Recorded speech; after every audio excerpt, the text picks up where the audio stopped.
ગુજરાતમાં નેતાઓ સ્નેહ મિલનનું કાર્યક્રમ કરી રહ્યા છે, સભાઓ ગજવી રહ્યા છે અને નેતાઓ, કાર્યકર્તાઓ, ધારાસભ્ય આ તમામ લોકો એકઠા થઈને વાર્તાલાપ કરી રહ્યા છે.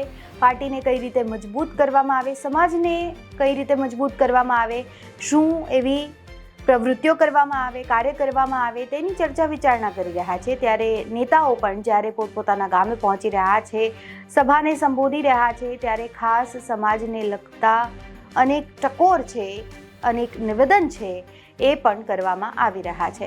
અત્યારે સોશિયલ મીડિયા પર અલ્પેશ ઠાકોર અને નીતિન પટેલ આ બંને ભારતીય જનતા પાર્ટીના નેતાઓના નિવેદન છે એ ચર્ચાનો વિષય બન્યા છે.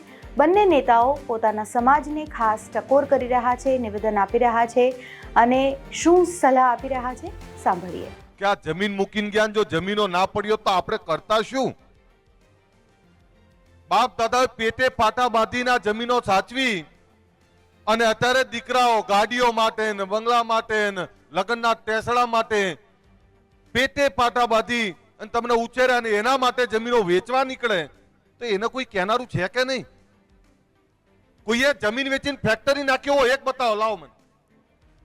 જમીન વેચી વર્ષ, 2 વર્ષ, 5 વર્ષે તો ખાલી થઈ ગયા અને જેવી તેજી આવી પહેલી તેજીમાં કોઈ સમાજે જમીન વેચ્યું હોય ને બળદેવજી તો આપણે વેચવા રાહત ના જોઈ કોઈએ કે જે બાપ દાદાએ આઝાદી પછી અત્યાર સુધીમાં જમીનો સાચવી એ જમીનને વેચતા તમને થોડી લાજે નહીં આવતી?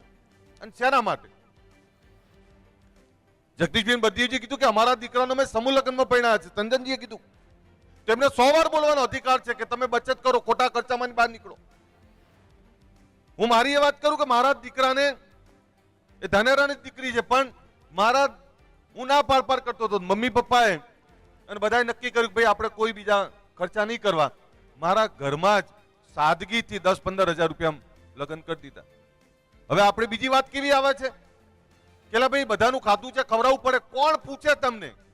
કોણે મેણું માર્યું? મને તો કોઈએ નહીં કીધું. જ્યારે કડી ગામ હતું ત્યારે 5 પરા હતા પાટીદારોના અને 5 પરામાં આપણા બાપ દાદા ખેડૂત તરીકે રહેતા હતા.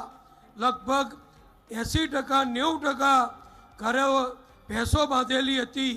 પછી ટ્રેક્ટર આવ્યા, ખેતી આધુનિક થઈ, બધું આપણા બાપ દાદાઓએ કર્યું અને આપણને બાપ દાદાઓએ જે વારસો આપ્યો અહીંયા કીધું બધાએ, પણ એમાં હું તમને કહું કે બાપ દાદાના વારસામાં આપણને જે જમીન મળી છે ને એ જમીન સાચવવાની ખૂબ મોટી જરૂર છે.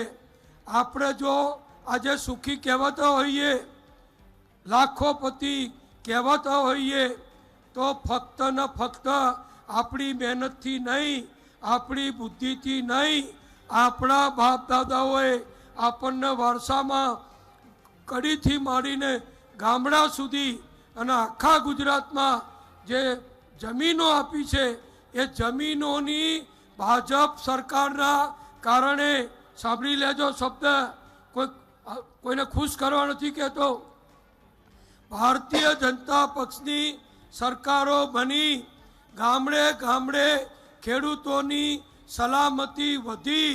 8 કિલોમીટરથી દૂર જમીન ખરીદી શકાય નહીં એવો કોંગ્રેસ સરકારનો જે કાળો કાયદો હતો એ સ્વર્ગસ્થ મુખ્યમંત્રી કેશુભાઈના સમયમાં આપણે દૂર કર્યો અને પછી ધીમે ધીમે ખેડૂતોની જમીનોની કિંમત વધી. આ રિપોર્ટમાં બસ આટલું જ. ગુજરાતના તમામ મહત્વના સમાચાર જોવા માટે અને જાણવા માટે આપ જોડાયેલા રહો ગુજરાત તક સાથે. નમસ્કાર.